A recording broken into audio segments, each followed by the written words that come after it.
அமெரிக்காவுக்கு வேலைக்காக வரும் வெளிநாட்டவருக்கான H-1B விசா வழங்கும் நடைமுறையில் அதிரடி மாற்றங்களை அறிவித்துள்ளார் அமெரிக்க அதிபர் டொனால்ட் ட்ரம்ப். அமெரிக்க அதிபராக டொனால்ட் ட்ரம்ப் இரண்டாம் முறையாக பொறுப்பேற்ற பிறகு பல்வேறு மாற்றங்களையும் புதிய திட்டங்களையும் அமல்படுத்தினார். குறிப்பாக இந்தியா, சீனா போன்ற வளர்ந்த வல்லரசு நாடுகள் மீது நினைத்து பார்க்க முடியாத அளவிற்கு வரியை உயர்த்தினார். அமெரிக்காவில் வேலை செய்ய வெளிநாட்டு இளைஞர்களும் தொழில்துறை வல்லுநர்களும் அதிகம் விரும்புவார்கள். குறைந்த சம்பளத்தில் வெளிநாட்டவரை அமெரிக்க நிறுவனங்கள் பணியமர்த்த H-1B விசா தொடங்கப்பட்டது. இதன் மூலம் உள்நாட்டில் நிபுணத்துவம் இல்லாத துறைகளில் வெளிநாட்டினரை பணியமர்த்த முடியும் என அமெரிக்கா கூறுகிறது.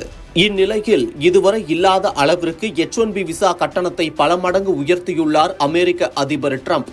இதுவரை H-1B விசாவுக்கான விண்ணப்ப கட்டணம் ரூபாய் 1,32,200 ரூபாயாக இருந்த நிலையில் இனி H-1B விசாவுக்கு $1,00,000 கட்டணம் செலுத்த வேண்டும் என ட்ரம்ப் உத்தரவிட்டுள்ளார்.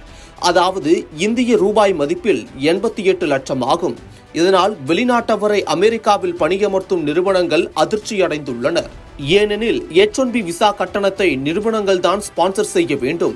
இந்நிலையில் இனி வெளிநாட்டவர்கள் அமெரிக்காவில் பணியாற்றுவது குறைந்துவிடும் எனவும், அப்படியே நிறுவனங்கள் வெளிநாட்டவரை பணியமர்த்த விரும்பினால் அவரது தகுதியும் திறமையும் உச்சபட்ச அளவில் இருந்தால் மட்டுமே பணியமர்த்த முன்வருவார்கள் என்றும், இதனால் புதிதாக பட்டப்படிப்பை முடித்த இளைஞர்களுக்கு அமெரிக்காவில் பணியாற்றும் வாய்ப்பு குறைந்துவிடும் என கூறப்படுகிறது.